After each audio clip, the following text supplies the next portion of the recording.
Yo, what's good? This is Casey for L King Self for Life Wrestling Takes, and you're now watching Casey for L Wrestling Takes Show.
What's going on, everybody?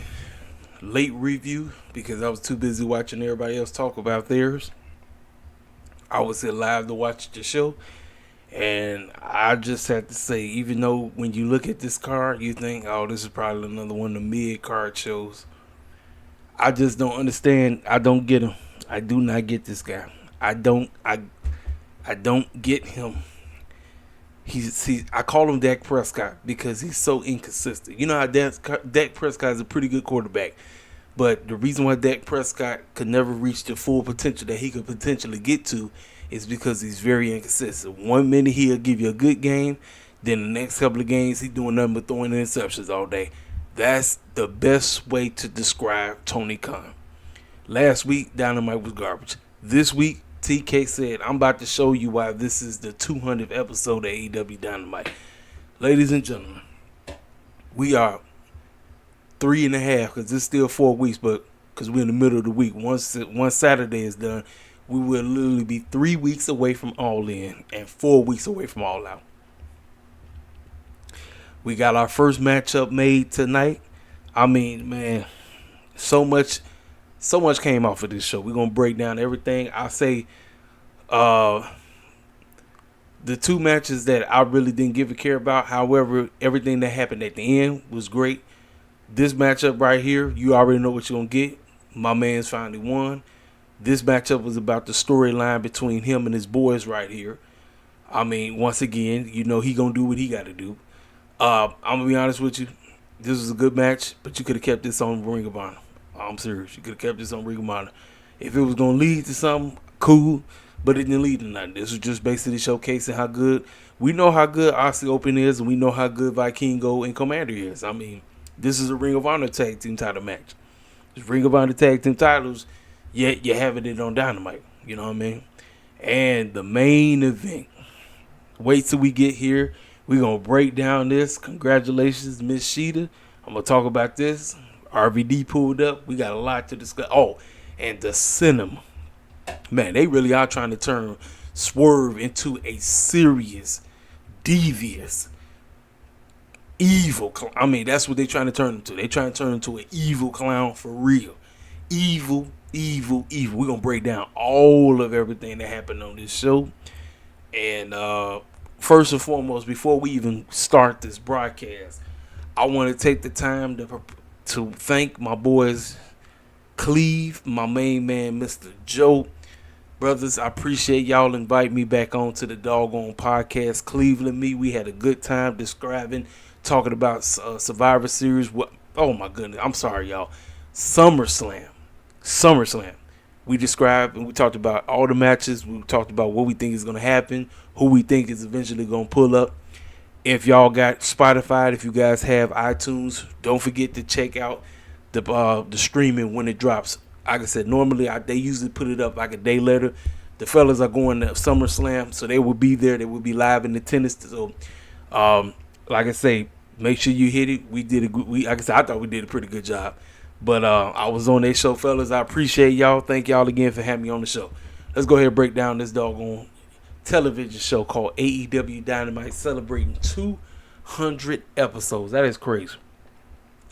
Before I even get into talking about everything to review, there have been countless of people who want this company to die. I see it every day. I see it on here. I see it on Twitter. And I understand why you want it to die. But let me tell you something. It's not going to die. It's not going to die unless the cat who controls it makes it die. Just follow for what it is. It may not be the number one company as they claim to be, but the reason why WWE is doing somewhat decent is because AEW Dynamite is a thing. AEW Rampage is a thing. AEW Collision is a thing. If this program wasn't on, WWE would go right back to just doing whatever the heck they want to do. We wouldn't even give a care. There wouldn't even be no such thing as a bloodline storyline. Quote unquote cinema, as everybody keep on saying. Like I say, it's about competition, ladies and gentlemen. It ain't just about one corporation running everything. And you know what? I'll tackle that Vince McMahon stuff probably tomorrow because I'll have more time to talk about it. I ain't even really going to talk about it. I've seen everybody talk about it today. I'll probably do a separate video talking about that circus clown. Y'all already know how I feel about that man.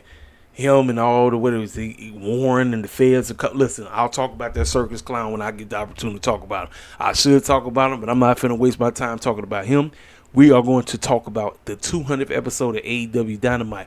We coming in live from Tampa, Florida. The Tampa, Florida crowd, great. They did a great job acting a fool, going ham, going nuts, whatever you want to crowd. Now, again, this is the issue that I have with TK. Always opening up with a match. I hate that he does this. He thinks that the matchup is what's supposed to start the story. No, bro. No. Look here. I get it. You always want to jump right into the action, but bro, can we like get something to hope, like sink our teeth into right as the show start? You know what I mean? Because I'm gonna be honest with you. This matchup, even though on paper it looked like this matchup was finna be a banger, it started off slow. And right off the jump, Chris Jericho comes out, Konosuke and Don the Clown, a.k.a. Don Callis, they all come out. Fans are singing Jericho's song. Excuse me. Then here come Sammy Guevara and Danny G. Danny G doing his dance. Sammy G doing the little spin-a-rooney. You already know, because that's basically what he's doing the spin-a-rooney. We get it going. These cats start going. They start beating the snot at each other. And like I said, it started off slow. But let me tell you something. It feels like Sammy G is always the guy to pick up everything. He anytime he's like in a tag team match, he's the one that everybody starts to look towards. When he starts doing all his little stuff, that's when it feel like the match starts picking up. So obviously Daniel Garcia and Sammy Guevara was going to win this. But you already know. The whole storyline is Chris Jericho's relationship with his former pupils that was in the Jericho Appreciation Society. Jericho looked like he wanted to win this match, fairly. He didn't really want to cheat because aligning yourself with Don Callis, a.k.a. Don the Clown, you know what road we're going to go. First of all, your boys and your girls automatically knew you picked a side when you decided to align yourself with Don Callis. You know how Don Callis moved. He's a snake. Don Callis is not going to play fair. So I don't know what Jericho was thinking when he was just playing along, thinking that, oh, we're going to have ourselves a pretty good tag team match and we're going to win this thing fair and square. No, that's not what happened. Referee had his back turned. I believe it was Daniel Garcia. Konosuke dude, no, it was no. Yeah, Konosuke caused the distraction because he laid out Sammy Guevara. And the referee was not paying any attention. He wasn't paying no type of attention. And Don Callis went and got Jericho's back. He whacked Daniel Garcia. He looked at that man and said, "What the F are you doing?" And right there, he just jumped on Daniel Garcia and pinned him. And that was the end of the match right there. And so he looked constraught. He looked like he had, like, you know, all his mind was going all over the place. But he picked his side. He pinned the man, Sam Guevara, DG. They said, "We good. You know, this is what you decided to do. This is the side you picked." And that's exactly where we went. Now, they went to commercial. And they showcased throughout the years Dynamite starting into where we are. They showed all the things that transpired from the very beginning. We seen highlights from Cody Rhodes, who used to be there. I mean, they went down when Jericho got into it, when he won the championship, when Kenny Omega and Moxley had that hardcore match, the unsanctioned match. They showed when the Young Bucks was doing crazy things. I mean, they went down the list of all the crazy stuff that happened to back then to where we are now. And I loved it. That video package just made me go, wow, I can't believe 4 years have passed since Dynamite has started. And there have been clowns on here that have been begging and crying, praying. They are honestly on their hands and knees praying that this company just does not exist anymore. To me, that's sad. I'm just calling for what it is, man. Like I said, look, I take shots at WWE. That's because they put on stupid television. But I do not wish for them to fail. I never do. Because if it wasn't for WWE, I wouldn't even be a wrestling fan. But wrestling fans who have this tribalistic mindset just want this company to die for whatever reason. Yes, AEW may not be your cup of tea, but do you understand? WWE would not be in the position they're in right now. They wouldn't be on top right now if it wasn't for AEW bringing them some type of competition. Let's call it for what it is. But I love the video package. I loved it. They showcased, they broke it all down. It was a celebration. And like I say, TK was the one that had put the video up there. It looked like he was reading from a teleprompter. Cool. I ain't got a problem with that.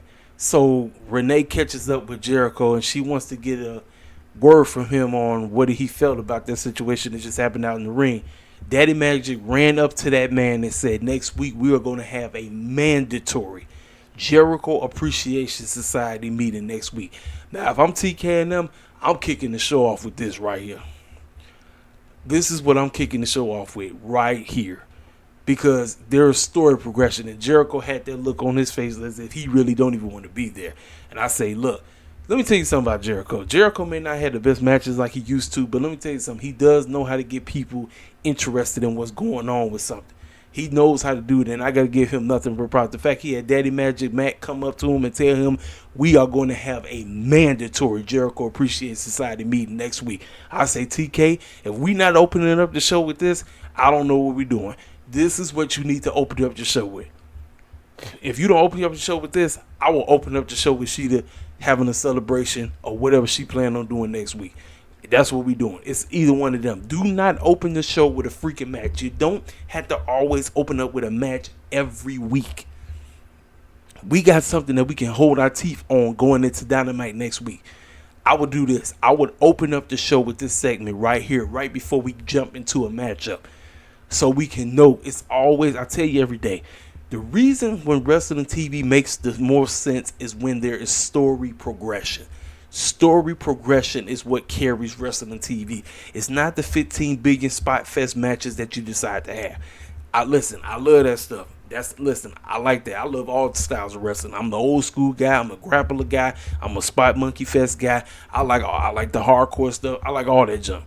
But when you mix it up and when you put the story and you let the story be the lead, you let the story lead you in, you let the story captivate you, you know you are going to have yourself an outstanding show. And even with the matches on this show looking like they were weak as heck, because when I seen the card, I was like, I don't know how this is a 200 episode. And I noticed that every matchup had somebody that was a part of AEW from the very beginning. Everybody who was on this show was there from the very beginning in these matchups, which was very good. I noticed how TK decided to do that. But again, story progression is the way to go. I don't care what nobody has to say. You can tell me that you love flips and dives all day. You love no. It's all about the story progression. Every day I feel like a freaking broken record. So Tony Schiavone introduces Jack Perry, come out there to Beethoven. And he tells Jerry Lynn to get his behind up out here. Jerry Lynn walks out, and ain't nowhere in the world Jerry Lynn was finna get in the ring. Well, he tells that man, he said, I should come down there to the ring and whip your behind right now. But with all the screws in my neck, I can't come in here and wrestle no more. I'm not even cleared to wrestle. But I got a friend of mine who wants to kick your behind right now. And the fans already started chanting his name because it was rumors going around that Rob Van Dam was eventually supposed to pull up tonight. Sure enough, TK got the old school ECW theme song by RVD, and that crowd went nuts. Now, ladies and gentlemen, there was rumors going around that RVD versus Jack Perry was supposed to go down to All In. Listen, I'm an RVD head, but listen, RVD is past his prime. Ain't nobody trying to see that. I would rather them get this mess over with on TV, get it out the way, and that's exactly what happened. RVD came out there, cut a promo, sounded like he was half high. Jack Perry told him to get his behind in the ring right now, but he said he said I would come down there and whip your behind, but he said I'm not ready to go right now. But I'll tell you this, we'll have a matchup for that FTW championship next week, and guess what? If I can't beat you, I ain't wrestling no more. Good. So he told him to come to the ring anyway. Well, he came down there to the ring and he got in there, and I kid you not, RVD dang there. I don't know what that move is where he jumps in the air and dang there does a twirl kick and about to dang there kick somebody's head off. This man dang there kicked Jack Perry's head off. Jack Perry jumped into the audience with the fans, and it was this little girl he sit right next to. He picked her up and put her up as if he was hiding behind her. I was like, man, I said, Jack Perry is a fool. He is a complete clown left and right. I got to give him props on that. I thought that was entertaining. But that's the matchup that's set up. And so they gave us a promo about Hikaru Shida and Tony Storm in the main event, which was for a very big reason, because when I get there, we'll get there. So we got this matchup. Now, I didn't care about this matchup being formed last week, but let me tell you something. You know Moxley, this is Moxley's style. This is what he does. There's a lot of fans who are not into that style of Moxley. They believe that Dean Ambrose was better. But let me tell you something. With all the chaos that these clowns decided to do, you had Penta El Zero doing who knows what, and Trent Beretta, my goodness, getting hit in the head with a 2x4 with barbed wire, going through table after table, thumbtacks. And I said to myself, now you know what? Trent Beretta has looked like a complete joke. I don't know how long. I've been wanting to see my man get a victory for a very long time. Ladies and gentlemen, Trent Beretta messed around and got the victory. He pinned Penta El Zero. I said, wow, Trent Beretta won? About freaking time. That's the only reason I cared about this match, is because I wanted to see Trent Beretta win. And sure enough, you want to laugh at this? Outside of all the damage that was pretty much done to his back, you would be shocked and say that Moxley actually didn't bleed in the head. Normally, Moxley is the first one to get busted open. It was Trent Beretta that was bleeding all over the place. I said, that's funny. You know, Moxley, he can't help himself. Soon as he get into these style type of matches, he already busting himself open. He said, no, I'll just mess up my back and everything. That's exactly what he did.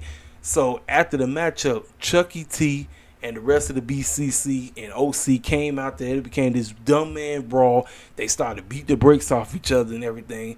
So Chucky T got in the ring and he said, well, since obviously we didn't really get anywhere, how about we have ourselves a parking lot brawl match, which was the same match they had.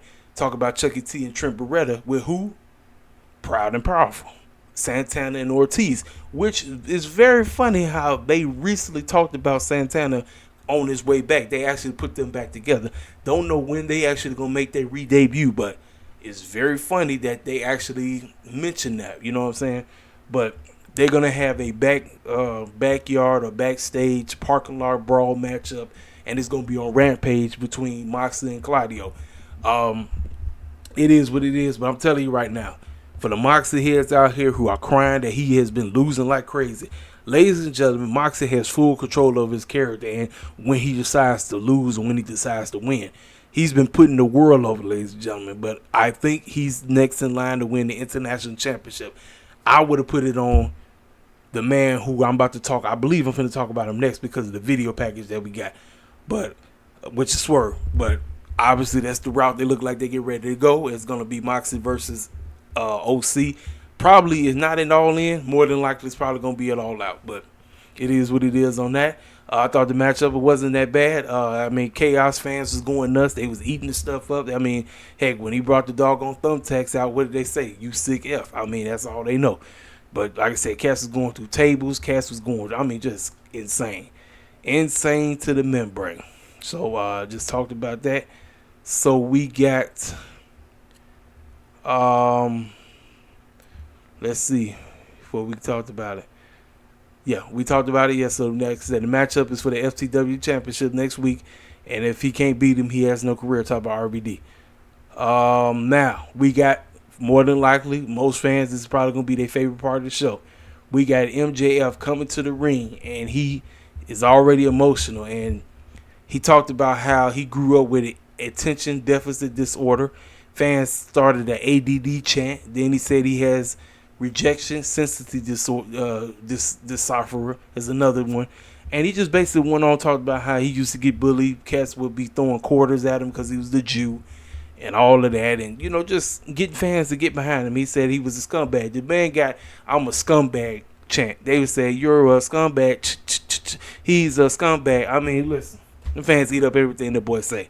So he talked about how during this run, he didn't realize that he had a true friend in Adam Cole. So he said, I want to call this man out right now. Adam, could you please come out here? Now, I thought Adam Cole was, watch. I thought the music was going to hit. No, it didn't. Adam Cole just walked out there. Fans were starting to, cheer him on and everything. So he got in the ring. And here we go. He talked about doing this whole run. He said this guy has become one of his closest friends. And he loves them for it, and they everything, and they hugged each other, they embraced each other, and all that stuff. So he said, let me tell you the major reason why I brought you up out here, man. I promised you a matchup, but guess what? I'm not giving it to you. He said, until you sign this contract. Now, this contract is just not for any contract. This contract is for the match that you wanted, I wanted, and it's supposed to take place in front of dang near 80,000 fans plus. That crowd went nuts. I said, ladies and gentlemen, take my freaking money. Man, we getting it, ladies and gentlemen. We getting the match. I saw it, several weeks ago. Feel like it was several weeks ago. And they killed it. They killed it. But now the fact that they homeboys. Listen, he signed the contract, but here's the deal. You know, anytime you sign a contract, you're supposed to read what's in that contract. Adam Cole did not sign. He did not read it. So he does not know what he's getting himself into. However, though, when they hugged, when they embraced, Adam Cole was kind of doing a sign as if he was trying to stab MJF in the back. So it's almost like the both of them are playing this game of who is going to turn when the time calls for it. Meanwhile, with the fans going completely insane, we finally got our first matchup, which is the main event of All In. I say, TK, this is how you do. Anytime you have a pay-per-view, you build from the back. You start at the very end and work your way all the way to the beginning. That's kind of like how a movie is, correct? Every time when a movie director comes up with the movie, what is the first scene they shoot? They shoot the very end. They start backwards. They shoot the very end of the movie and they go work their way all the way back to the very beginning of the movie. The very beginning is the final scene of the movie. That seems like every film I've heard or seen, every movie is set like that. If you're setting yourself up to put out a great feature, a great presentation feature, whatever you want to call it, start from the back and work your way back to the beginning. And I like that. We got the main event all in. Fans went nuts. I said, I can't wait for it. Now, with all of that going on, they shot to the back. Roderick Strong with that doggone neck brace was going insane. He was knocking over stuff. He was mad. He was ticked off. Out of nowhere pops up Maria's group, who Adam Cole used to be a part of. That's Mike and I forgot the other young man that he's tag team partners with. They looked at Roderick Strong and they said, I guess your boy forgot who your real friends are. He said something like that. And I don't know where this is going. I don't know what kind of part this is going to play. I'm not sure. I have absolutely no idea where this is going. But they got my full attention. I say, ladies and gentlemen, this is what I like. I love the storytelling. I love it. It makes me engulfed it in. I don't care about nothing else going on.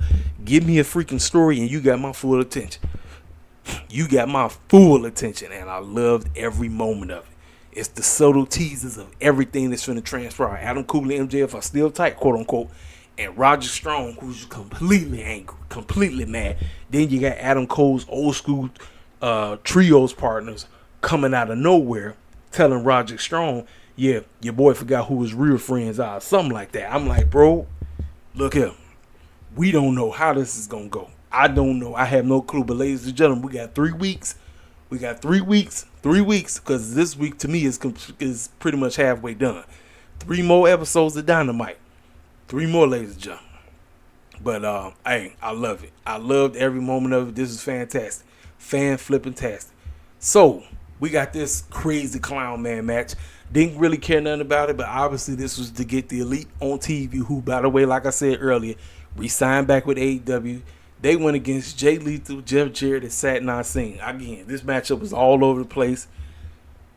You know what they're going to do. All of this is just to get Satnam Singh out there to make him do a little something. Jeff Jarrett with the doggone guitar. Jay Lethal getting jumped. Then you even had Sanjay Dutt doing all that little crazy stuff he was doing. And with all that being done, you had Karen come out of nowhere. Karen Jarrett tried to get involved. And so, with Rick having his back turned, not paying no type of attention, you had Hangman come out of nowhere, laying out Jeff Jarrett, because Jeff Jarrett was finna whack Kenny in the head with the doggone guitar. He laid him out with a lariat, and then it finished with Kenny laying out Jay Lethal. That was the finish of it. Finish of the matchup. Everybody got their licks in. Young Bucks got their licks in. I mean, it was a decent match, but obviously I didn't care nothing about it. Now, everything that happened for me for this was afterwards. All the members of the Elite had an opportunity to speak to the fans. You had Kenny Kenny said something, but then he said, hold up, hey man, go ahead, say what you got to say. He said, well, I know news broke early today, but if you're not, if your head is up in the cloud somewhere and I understand what's going on, the Elite are staying, and all Elite, the crowds went nuts. Again, ladies and gentlemen, there is no AEW without them. There is none. I don't care what nobody got to say. There is no Elite without them. I mean, call it for what it is.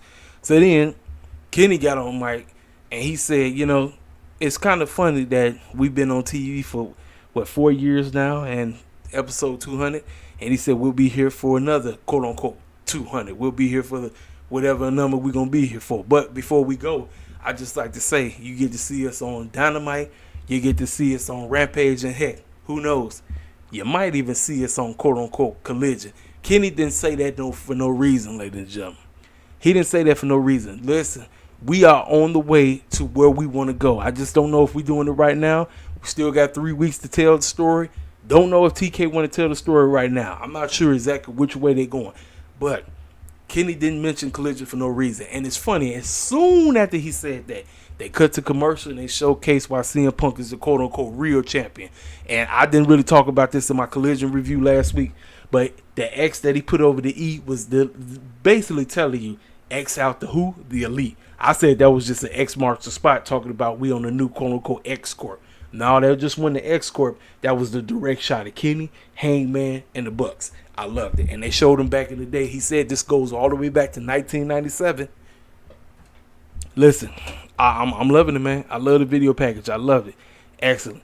Excellent, excellent, excellent. So, now, right here, ladies and gentlemen, we got some freaking clarity as why AR Fox has aligned himself with Mogul Embassy.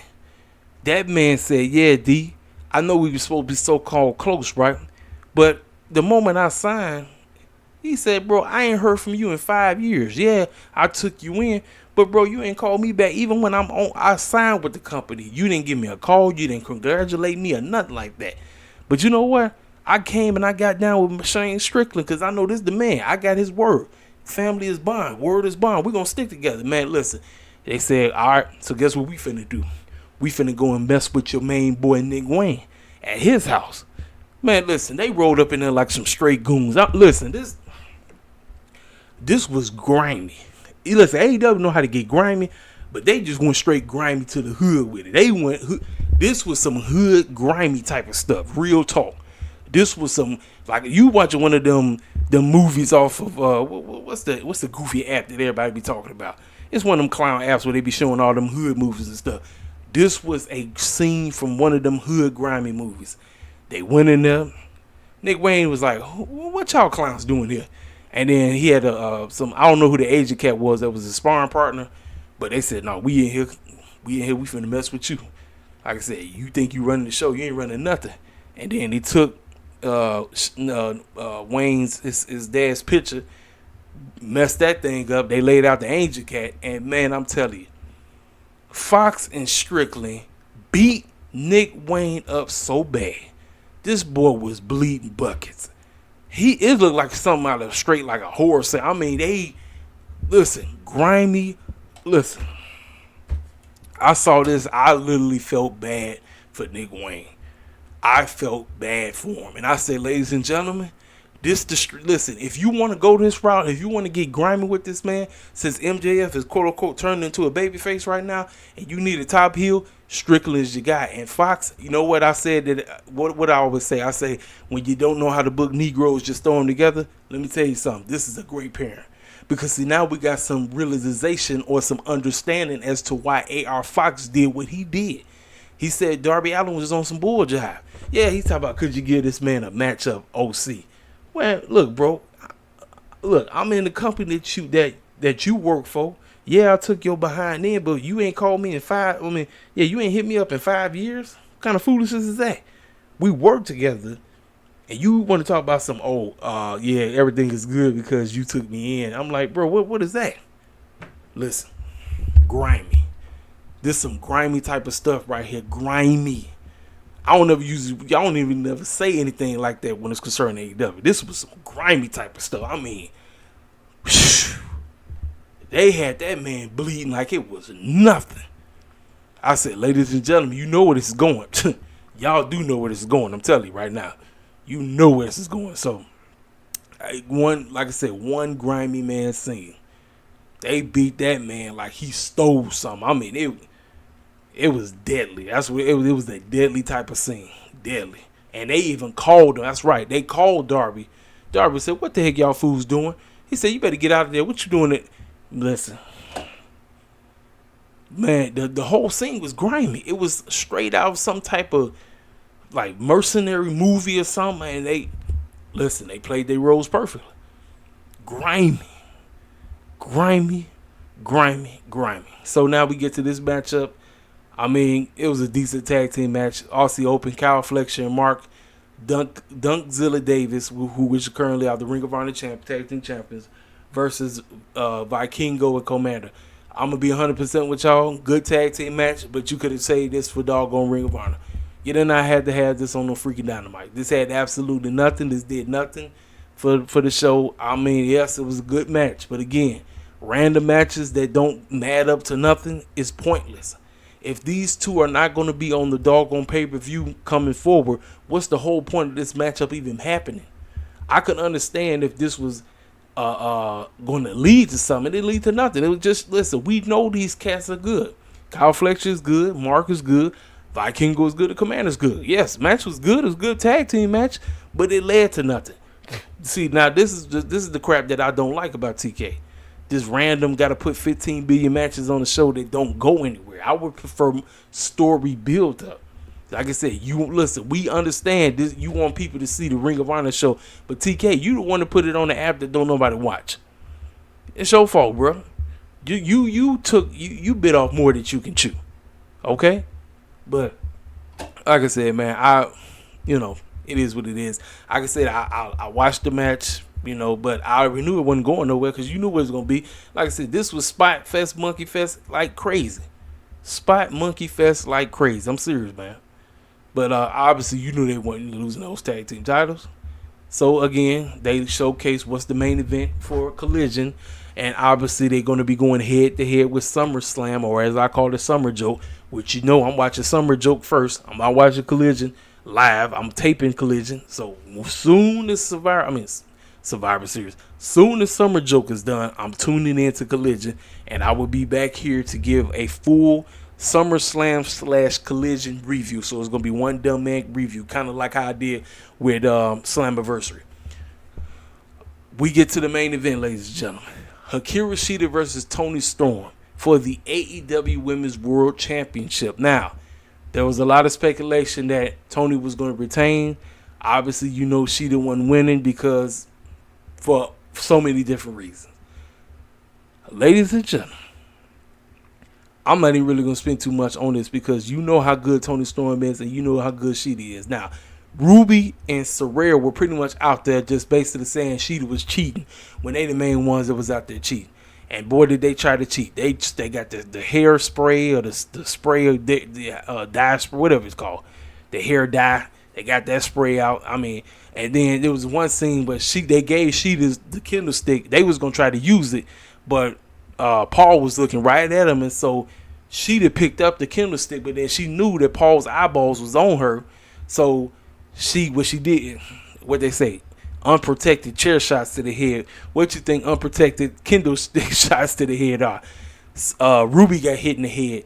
Saraya got hit in the head. So then she threw it, and with the referee paying attention to her, they didn't see Toni go grab the doggone hairspray stuff. She got it, and she sprayed Hikaru Shida all up in the face. So the fans like, oh no, she gonna cheat, she gonna win. And when she didn't win, Shida messed around, turned it around. She did her moveset on her, and she got the 1, 2, 3, and she is now standing here as your new AEW Women's World Champion. I believe this is her second title run, if I'm not mistaken. 2-time AEW Women's Champion. Listen, Shida got the title when nobody was watching. When I mean nobody was watching, it was during the pandemic when nobody was there. TK said, you know what, Shida, you have been working hard. And I know a lot of people say, well, how come she ain't really been? Yes, she has. Don't nobody watch Rampage? Shida been winning like crazy on Rampage. Now, ladies and gentlemen, we have some story that's going to be developed now. Shida has the title moving forward. So, what does that mean? We're going to London. Who's from London? That's right. You know who's from London. Saraya. Are we going to get Shida versus Saraya? Don't know. But I'll tell you this. I saw Athena talking about some holy Shida. And then she said Wembley. Now, Athena already trying to go after Chris. Now she talking about trying to go after Shida. Listen, I don't care. You know whoever Athena wrestles, the match is going to be off the chain. You already know that. But, ladies and gentlemen, we got some story that's developing now. We have a brand new champion. TK, work around this now. Fans have been wanting, and they got plenty of time to shine. The matchup was about a good, at least like 21 minutes, if I'm not mistaken. So the girls got plenty of time to shine, especially with all the drama about women's wrestling being trash right now. The ladies got plenty of time to shine. And Shida did it again. And I said, wow, Shida won. I said, what a way to go off. I said, TK was cooking tonight. TK said, let me shut the haters up. Let me shut the cats up that be on YouTube just saying anything and just taking shots all day. Now, I know I be bull jiving and I be sitting up here taking the bait when I should have just sat there and ate my food and didn't say anything about whatever Triple H was talking about. I should let Triple H and Cody Rhodes do all the capping that they in the world they was doing on the documentary, and I should just focus on let's just promote All In. Don't worry about what they doing over there. You want your company to be just as good as WWE, but even better. You want those ratings to be all the way up in the air. You want people to say, I got to come back next week. Not this inconsistent, I got to be like NFL Cowboys quarterback Dak Prescott. No, sir. I told you, I'm so freaking tired of the inconsistency. I'm tired of 1 week Dynamite is up here, then the next week it's trash. I'm tired of it. It's frustrating. It's very frustrating for somebody like me who has been like pretty much for the majority. I've been enjoying what AEW has given me. Have they given me greatness all the time? You are crazy. I'm one of the main ones that come on here and take a dump on the show if the show is trash. If it's trash, I'm going to say it's trash. I'm not finna sit up here and shield out like a whole bunch of these AEW fans do on a regular basis. I'm going to tell you the bold-faced truth. And again, ladies and gentlemen, I apologize for this. I do not like to be stuttering over my words. I don't know. Sometimes, man, it's like I'm trying to come up with what I need to say, and I feel like I just don't be knowing. And I apologize all the time. I hate that, ladies and gentlemen. But I appreciate everybody who's been rocking with me this whole time. Ladies and gentlemen, we just going to keep growing. We're going to keep pushing. We're going to keep doing what we need to do. I don't believe I have anything else I had to say. I thought Dynamite was a huge success tonight. Happy 200 episodes to AEW Dynamite. Here's to another 200. TK and company, let's continue to build to All In. And then don't forget, while you're building to All In, you also got to build to All Out, because All Out is 1 week after All In. Continuation is the number one thing moving forward. I want every show to come on with something, get me grasped in, and then exit with something and say, I'm coming back. That's AEW Collision, Rampage, and Dynamite. Everything must tie together, even with the so-called hard brand split. I loved it. Excellent, excellent, excellent. Everybody did a great job tonight. Ladies and gentlemen, y'all know exactly what to do. If you are new to the channel, feel free to subscribe. Make sure you hit the comment section up. I will talk to y'all cats later. Hey, hit that like button, and I will see y'all cats later. Holla at your boy.